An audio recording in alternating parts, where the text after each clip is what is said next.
A participação multiprofissional dentro da comunidade escolar. Você sabe a importância de ter esses profissionais como psicólogo, psicopedagogo, pedagogo, neurocientistas, enfim, uma diversidade de profissionais que podem ajudar a melhorar os resultados dos estudantes dentro das escolas, na comunidade escolar como um todo. Muitas vezes os pais também precisam de ajuda. Tem a questão de identificar os transtornos, as síndromes, entre várias outras situações.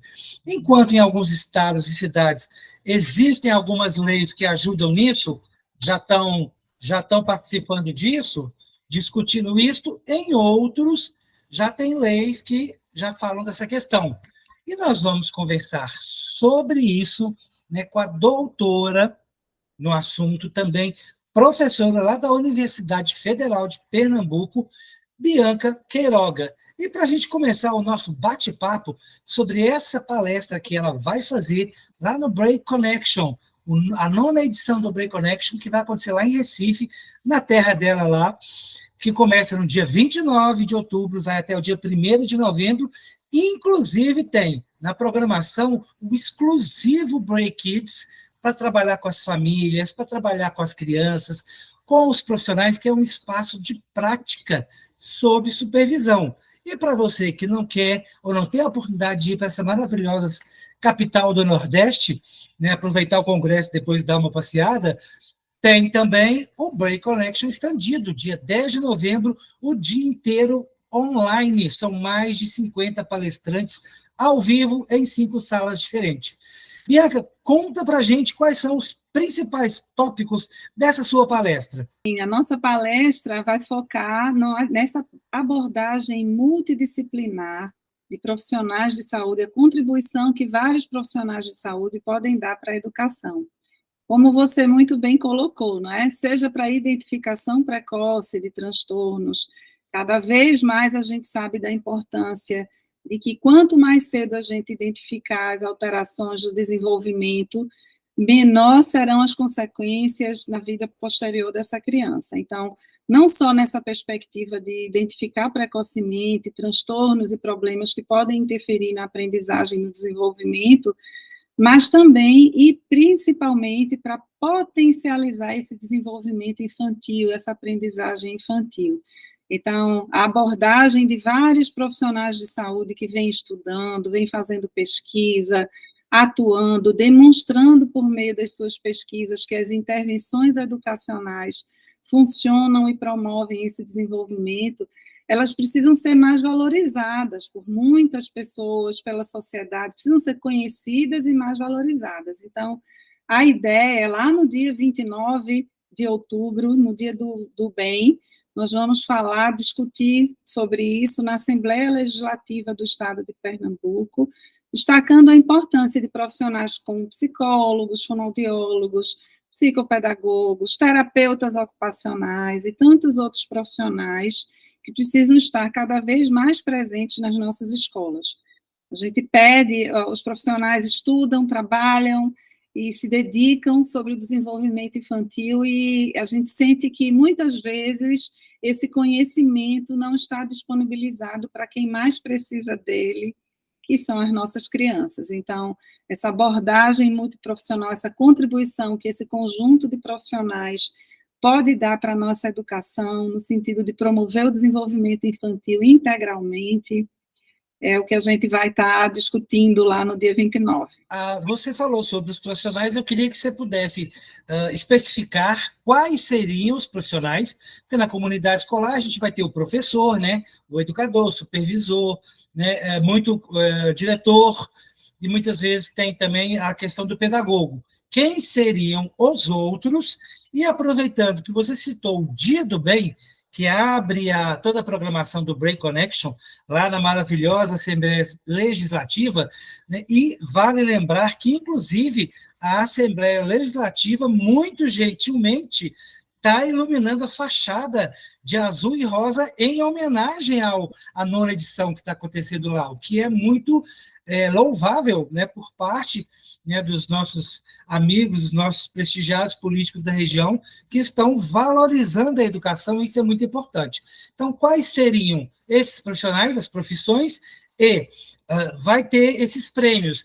As pessoas podem se inscrever, quem pode se inscrever e como? Olha, sobre as profissões, são vários os profissionais que têm estudado muito sobre desenvolvimento infantil, e todos eles têm uma contribuição específica, né, que pode ser oferecida à educação. Eu vou destacar a fonoaudiologia, que é a minha área de graduação. O fonoaudiólogo ele vem estudando muito sobre desenvolvimento infantil, mas a sua atuação é muito mais reconhecida na clínica do que na abordagem educacional. E boa parte das nossas contribuições são preventivas, né? Elas previnem problemas, elas podem evitar que as crianças desenvolvam transtornos da comunicação e que esses prejuízos venham trazer outras consequências na sua vida posterior. Então, nesse sentido, esse profissional ele vai auxiliar toda a equipe educacional, né, a promover uma educação de qualidade. Isso vale também para o psicólogo educacional. A gente vê que a questão da saúde mental, a importância da saúde mental cada vez mais presente na escola, né? Então, as crianças com problemas de atenção, né, em função do excesso de estímulos a que são expostas muitas vezes nos ambientes familiares, como também as questões da ansiedade, da depressão, cada vez mais frequente nas nossas crianças e jovens. Então, sendo fundamental a presença desse profissional e a contribuição desse profissional nessa atuação educacional, né? O psicopedagogo promovendo a questão da aprendizagem, né? Facilitando esse processo de apropriação do conhecimento pela criança.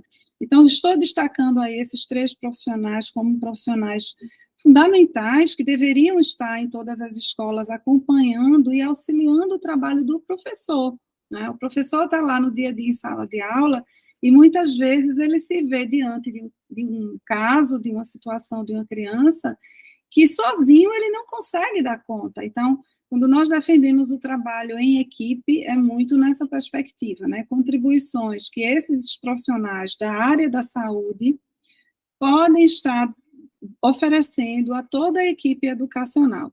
Sem contar também a própria questão da saúde dos profissionais da educação. Quando a gente fala da saúde mental, a saúde do professor, na área da fonoaudiologia, a saúde vocal do professor, a gente tem a voz como instrumento de trabalho. Então, essa aproximação com esses profissionais, com essa equipe multidisciplinar de saúde, para uma abordagem preventiva e de promoção de saúde, promoção do desenvolvimento e promoção da aprendizagem.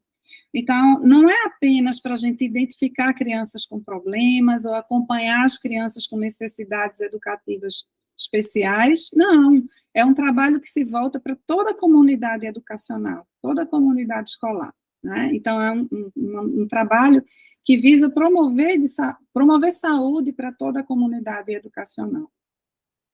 O Dia do Bem tem muito essa prerrogativa, né, de trazer problemas ou soluções para questões da sociedade, discutir com os cientistas uma abordagem mais prática, né, de que forma essa ciência pode estar disponibilizada para problemas do cotidiano, problemas que a gente vê todo dia na nossa cidade, na minha cidade, na sua. O Recife não é diferente, o estado de Pernambuco não é diferente, então a Casa Legislativa foi aberta, né, pelos parlamentares, para a gente discutir esse assunto lá dentro.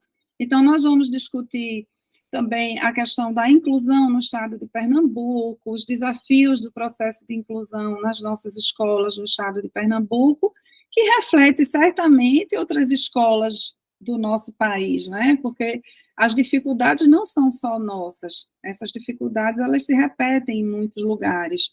E os avanços também, né? Nós estamos avançando, o fato de estarmos discutindo isso dentro de uma casa legislativa já mostra a preocupação da nossa entidade, dos nossos legisladores, com essas questões, né? E que a gente espera que isso tudo seja revertido em prática, em mudanças concretas para a vida das pessoas, do nosso entorno, da nossa região, da região Nordeste, do estado de Pernambuco, a região Nordeste, e do nosso país, né?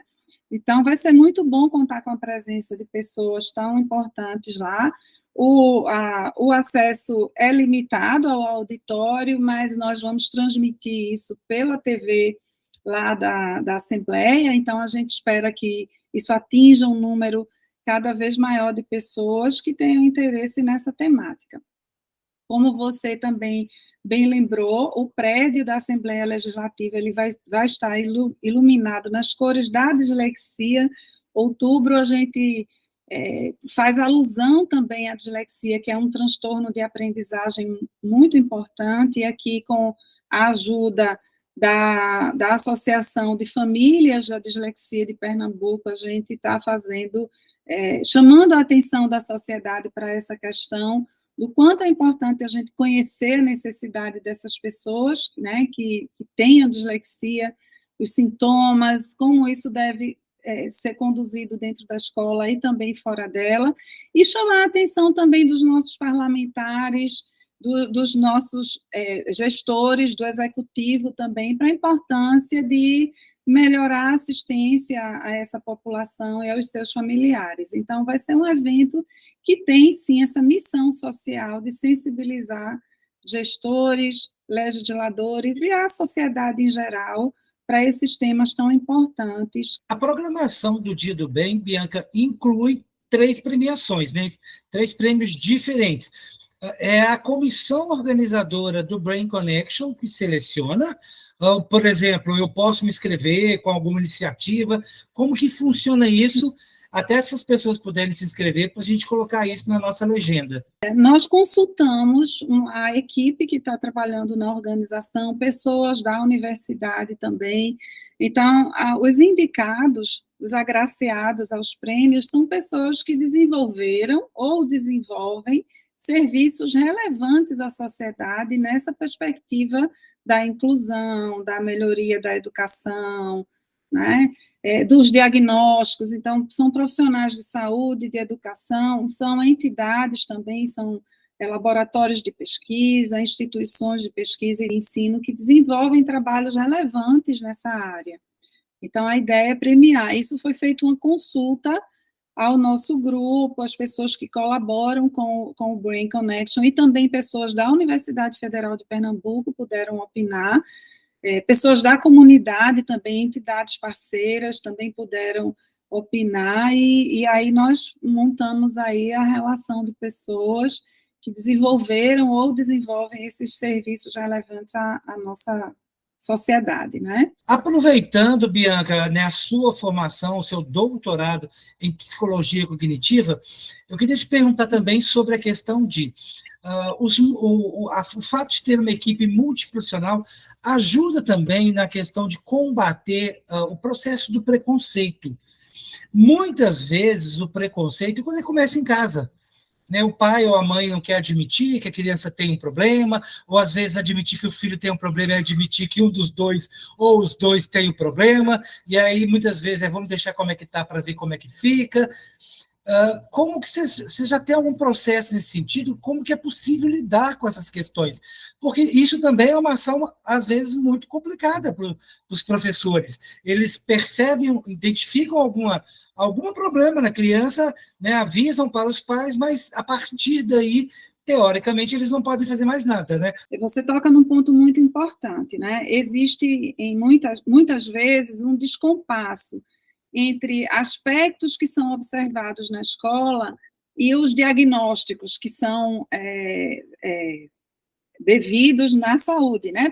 São feitos por profissionais de saúde. Então, muitas vezes o professor observa determinadas situações, mas às vezes até por dificuldade de acesso a diagnóstico, seja porque os nossos serviços de saúde não dão conta, muitas vezes, disso, eles não têm os laudos, né? Ou as orientações devidas vindas desses profissionais de saúde. Então, mais um motivo para a gente defender a importância dessas equipes, né? dando suporte a esses professores dentro da escola, não para fazer diagnóstico, porque esse diagnóstico deve ser feito nos serviços de saúde, mas para dar suporte e orientação a esse manejo, né, a condução do processo educacional dessas crianças. E isso muitas vezes inclui uma orientação familiar, um apoio à família, um acolhimento, né? Então, fica uma missão muito difícil para o professor sozinho, né? É quase como se ele tivesse que ser fonoaudiólogo, psicólogo, neuro, tudo ao mesmo tempo, né? Então, é muito importante esse professor contar com esse suporte para que ele possa conduzir o processo educativo. Lembrando, mais uma vez, dentro da escola a gente promove a educação, né? Mas sabendo ali que essas coisas podem estar prejudicando o desenvolvimento da criança. Então, até por isso também é muito importante. E outra coisa que acontece muitas vezes é que o laudo chega para a escola e a gente sabe que uma série de questões podem comprometer esse desenvolvimento e esses professores nem sempre são preparados para lidar com aquela dificuldade em particular da criança.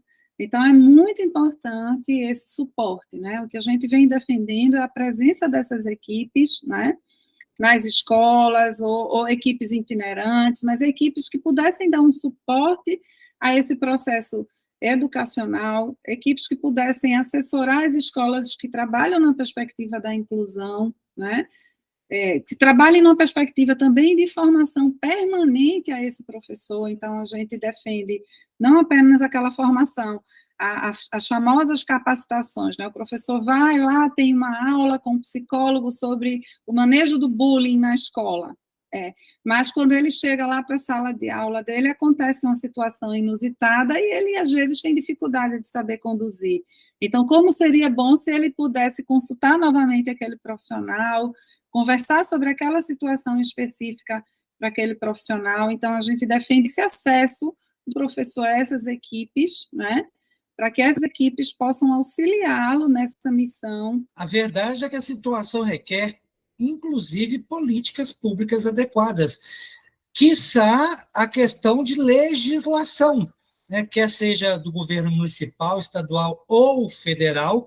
E eu já te pergunto, provavelmente você vai estar proferindo algum discurso lá na Assembleia, você pretende aproveitar a oportunidade para destacar um pouco essa questão da importância, né, do atendimento multiprofissional, porque é muito sério, né? O professor está trabalhando lá, na formação dele, obviamente, não tem nada disso, mas quem está na ponta do atendimento é ele.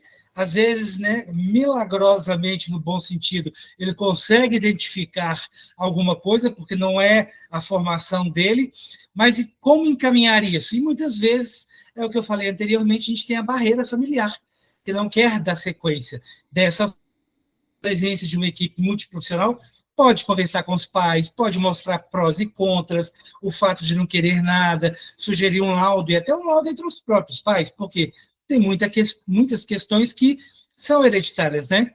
Sim. Então, você pretende abordar alguma coisa disso lá no seu discurso? Não, nós vamos abordar uma série de questões, né, abordando algumas leis estaduais, né, e vamos dizer assim, o Estado, como é que a coisa vem caminhando, vem transitando aqui no Estado. Mas vamos falar também de outras temáticas que nós sentimos falta, né, de uma legislação, vamos dizer, políticas, de fato, mais assertivas para a nossa realidade. Então, vamos estar lançando algumas ideias, sim. A ideia é dialogar, a casa está aberta para esse diálogo, né, com os cientistas, com as pessoas que estarão lá.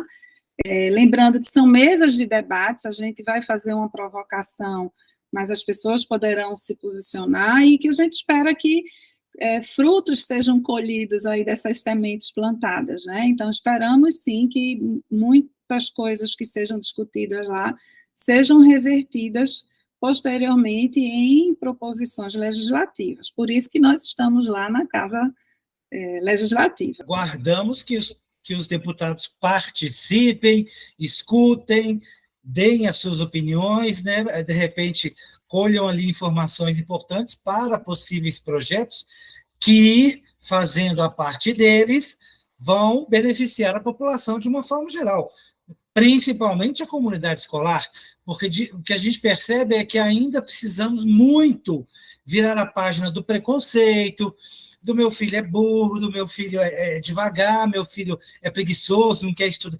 Porque tem muitas questões que ainda envolvem vários mitos, né? Os pais precisam entender que tem situações que nós precisamos compreender o que é para lidar com ela e ajudar, quando for o caso, melhorar, fazer intervenções, né?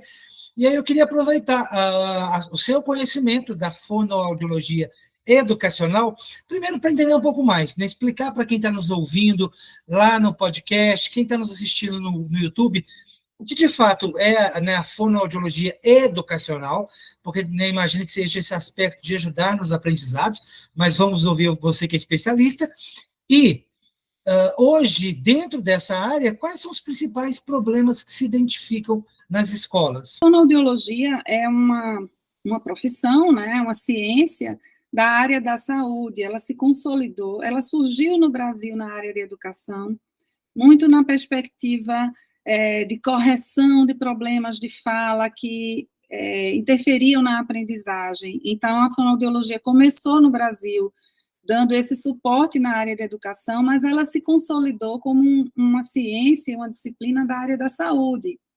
Então, hoje, a sociedade, é muito comum as pessoas acharem que o fonoaudiólogo, ele trata problemas de fala, pessoas que têm algum problema de dicção, gagueira, mas existe um segmento da sociedade que não entendem a relação entre comunicação e aprendizagem.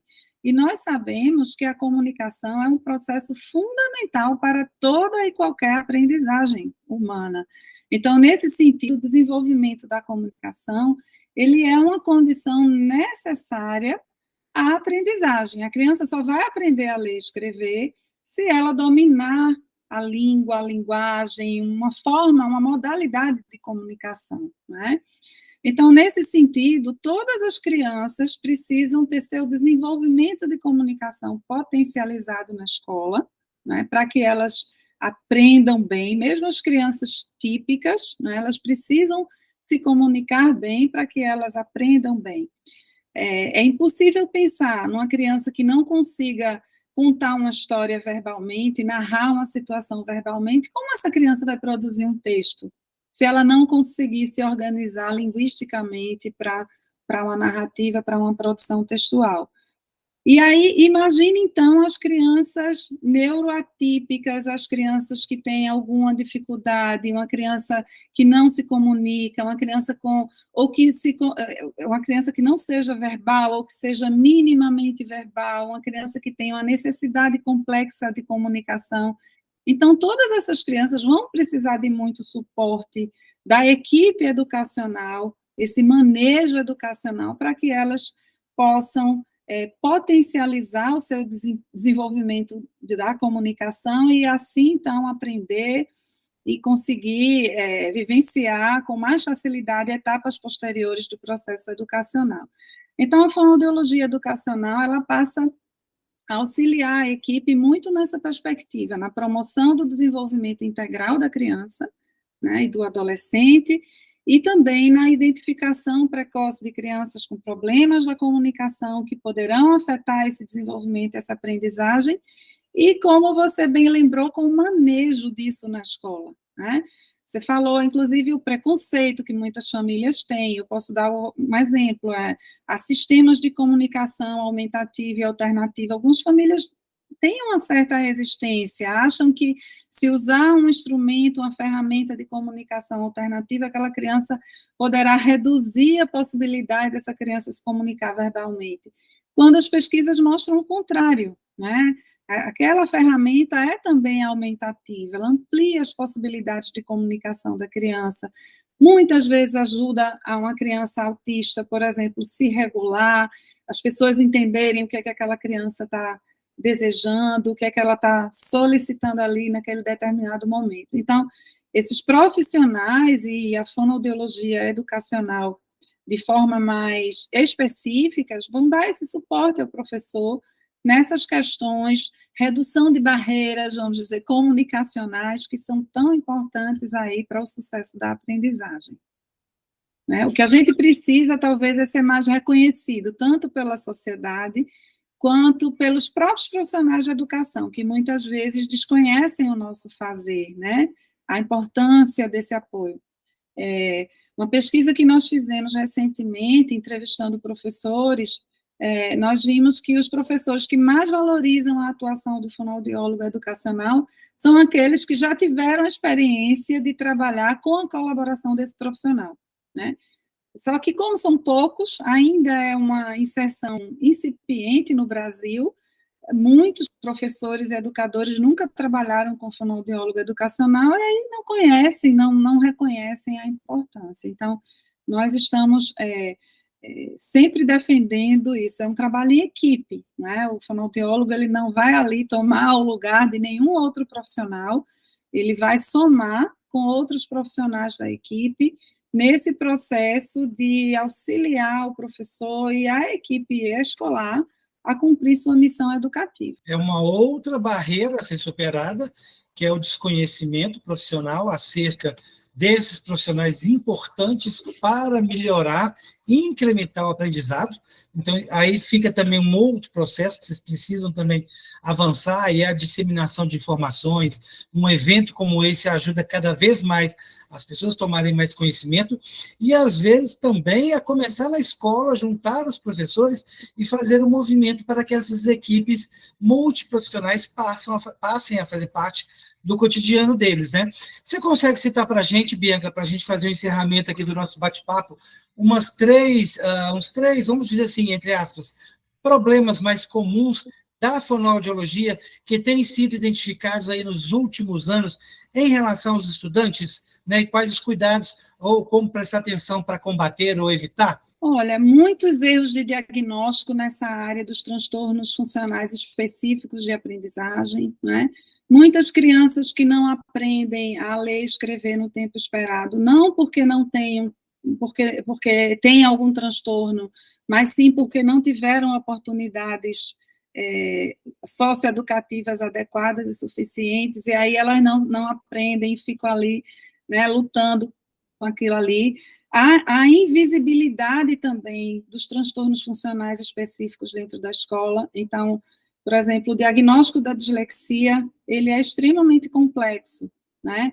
Ele exige intervenções educacionais, preventivas, né, remediativas, para então a gente chegar lá à etapa do diagnóstico. E como isso muitas vezes não é vivenciado dentro da escola, ou seja, essa criança passou por um processo de alfabetização ou de ensino que deixou lacunas ali, e a gente não consegue fechar o diagnóstico. Então, existem muitos problemas nesse sentido.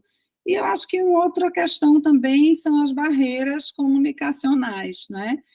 Como eu coloquei a questão da criança com TEA, por exemplo, que é tão comum, né? A gente vê que o uso de um sistema de comunicação aumentativa e alternativa muitas vezes promove esse desenvolvimento, facilita esse desenvolvimento da criança, né, na escola, a comunicação dela com os pares na escola, com os professores, mas muitas vezes a equipe não está preparada para lidar com aquela ferramenta, aquele sistema de comunicação aumentativa e alternativa. Então, são muitas situações. A gente tem políticas que não dialogam da saúde com a educação. Eu vou dar um exemplo. A saúde auditiva, né? Então, a gente vê no setor saúde crianças que fazem cirurgias caríssimas de implante coclear, né? E elas colocam uma tecnologia e passam a voltar a ouvir, mas elas precisam aprender a ouvir, aprender a processar essa informação auditiva. E elas vão para a escola e elas não têm na escola o processo de reabilitação auditiva que deveriam ter. Então, muitas vezes, a gente vê que o surdo na escola vai lá ter o suporte de Libras, mas e o surdo usuário de implante coclear? Ele precisa também de uma outra estimulação mais direcionada às necessidades dele, né? Então, nós temos uma política de saúde auditiva que muitas vezes não dialoga com a política educacional para a criança e para o jovem surdo. Por exemplo, Então, acredito que essas equipes poderiam apoiar aí as escolas nessas diferentes situações, né? São contextos os mais diversos e inusitados, a gente poderia falar aqui, dar vários exemplos nessa perspectiva. A verdade é que a gente percebe pela fala da Bianca que as lacunas existem e, infelizmente, ainda são muitas.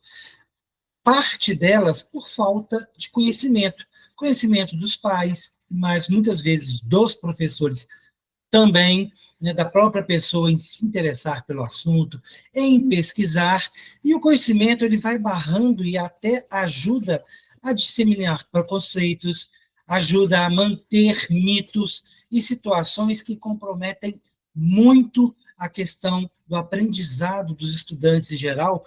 E pense, você, pai e mãe responsável do seu filho, né, o desconhecimento de não entender o problema dele, quer seja ligado à questão auditiva, né, ocular, da fala. Tantas são as situações que podem estar envolvidas nesse processo de aprendizagem e comprometendo o melhor resultado, que você vai aprender muito sobre isso na programação muito enriquecedora do Brain Connection, que vai acontecer lá em Recife, 29 a 1º de novembro, e dia 10, congresso estendido. Lembrando que você pode ter muitas informações no brainconnection.com.br, a legenda vai ficar a informação sobre esse site. Também vai ter informações e contatos sobre a doutora Bianca Quiroga, que você vai poder contactar. A gente vai deixar lá um contato dela que ela achar melhor, um telefone, um Instagram, para que você possa, sim, participar desse processo, porque, afinal, o mundo muda quando cada um de nós muda.